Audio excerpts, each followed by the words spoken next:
Need NocoDB to notify another app when something changes? Use a webhook. You can set up one in about a minute. Open the table you want to monitor, click Details, open Webhook menu, and then create your new webhook. Then give it a clear name and choose the trigger source. The record triggers response to changes in your rows.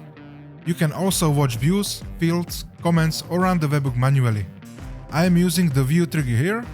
And next, choose the event. You can send every event or only run webhook after something is created, updated, or deleted.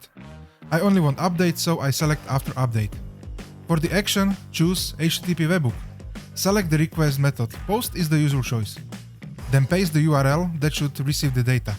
You can also add query parameters, authentication headers, or custom request body.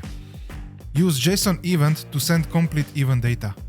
Enable include users if receiving service also needs to know who triggered the change. The sample payload shows exactly what NocoDB will send. Then test the webhook before creating it. This helps you catch bad URL or payload immediately. The NocoDB documentation also covers and custom payloads, conditions, and I will link it in the description below. And that's it! Now you know how to use webhooks properly. Follow NocoDB YouTube channel and stay tuned for more upcoming videos.